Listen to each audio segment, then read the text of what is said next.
Hello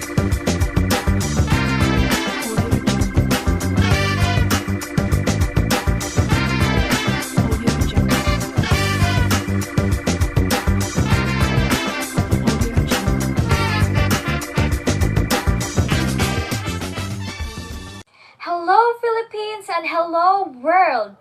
Welcome to the Philippine History Talk Show. Today we will be talking about Mga Gunita ng Himagsikan. Some of you might have heard of it and knows about this.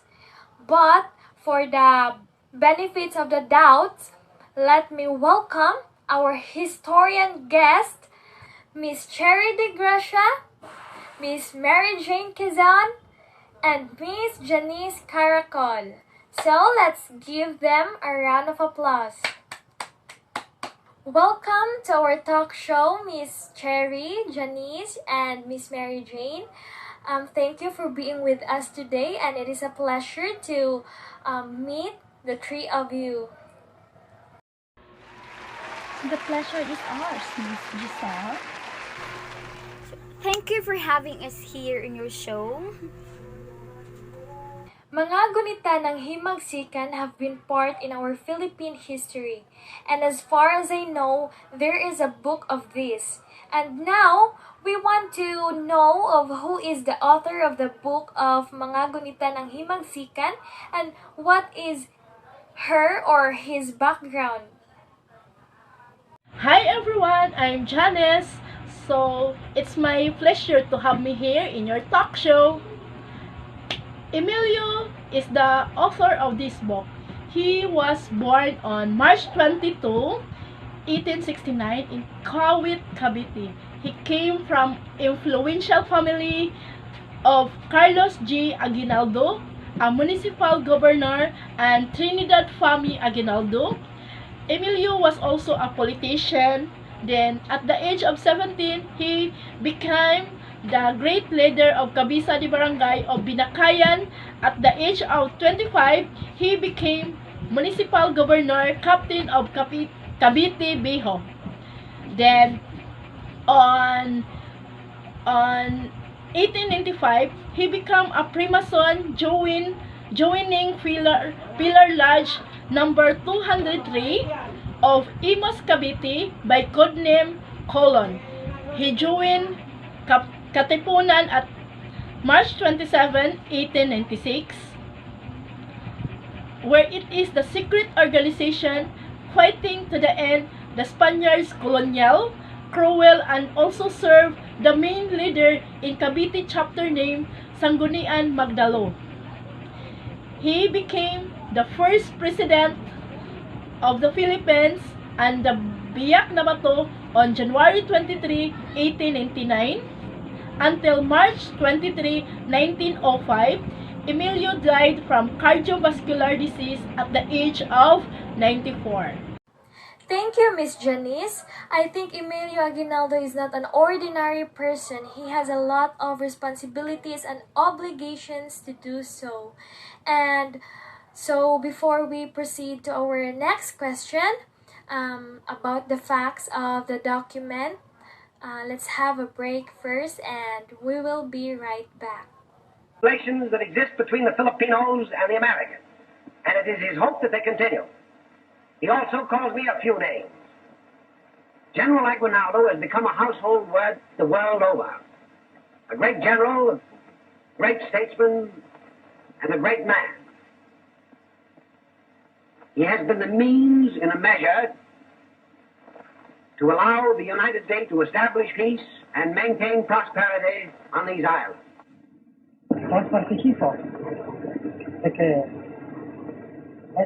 Now that we know the background of Emilio Aguinaldo, so what are the facts that makes him dependable in writing this document, or what is the historical background of this document?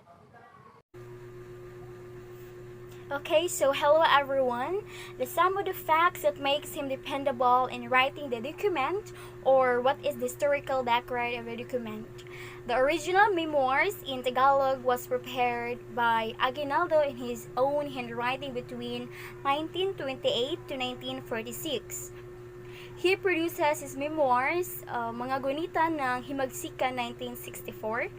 After much deliberation, he decided to publish his memoirs in 1967.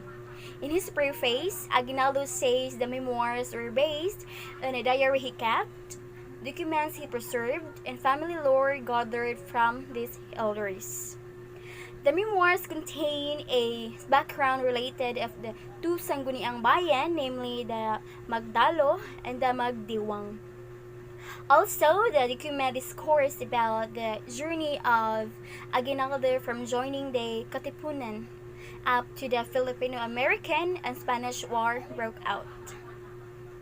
Thank you, Miss Mary Jane. So the fact that makes this dependable because it is based from the diary he kept, the documents he preserved, and the family lore gathered. So Emilio Aguinaldo is dependable not only because of his position and power he have, but because he played an important role in Philippine Revolution.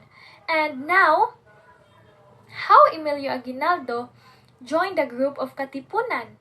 So, we will know that after this short break. So, stay tuned!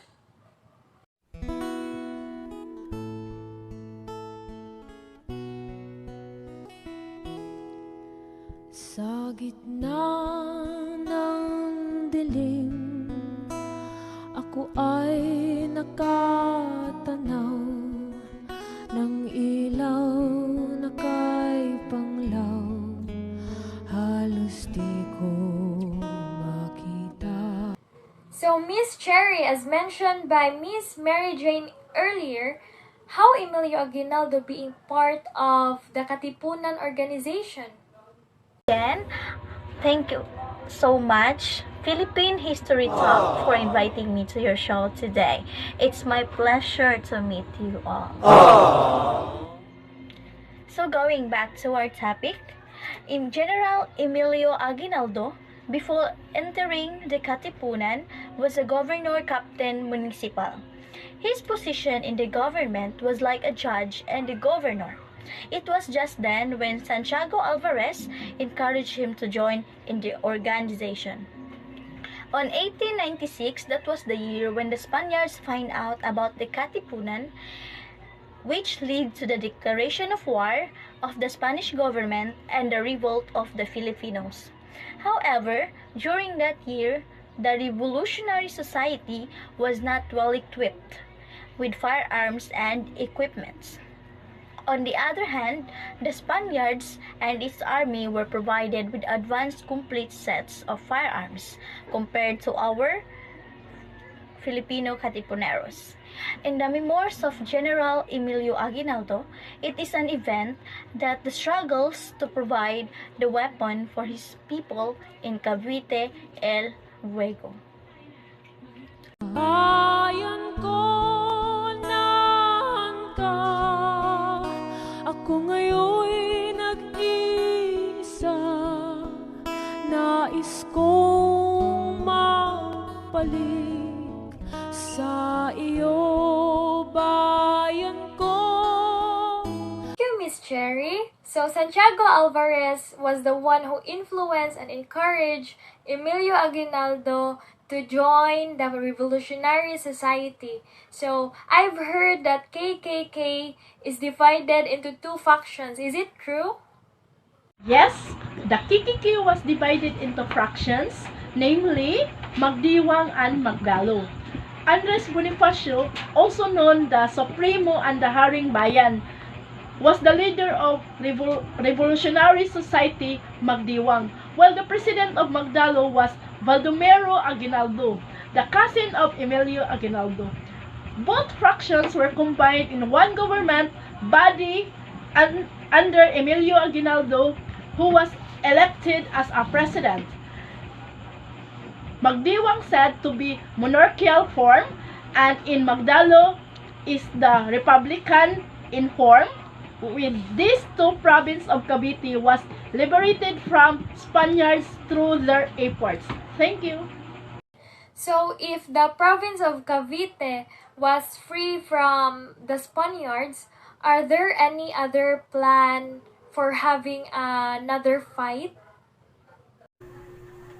Yes, actually, there is an important meeting held on May 3, 1896, concluded with a plan to rescue Rizal from the Pitan to lead the revolution. Aguinaldo was able to ascertain that Dr. Jose Rizal was imprisoned in Puerto Santiago in Manila, and he was sentenced by a Consejo de Guerra to be shot at 6 a.m. on December 30.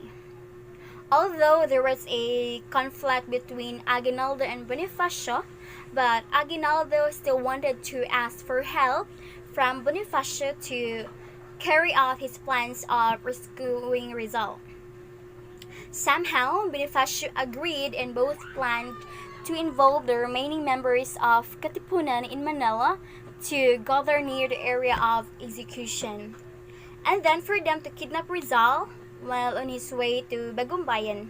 Unfortunately, Rizal expressed his opposition to the idea of launching an unprepared revolution protected by well-armed defense force. In the end, he urged that if the revolution is inevitable, the revolutionary members should seek the help of the rich and influential people so to convince them to support the cause of the revolution. He also suggested that the service of Antonio Luna be secured by the organization because of his military expertise and affiliation with rich and influential Filipinos.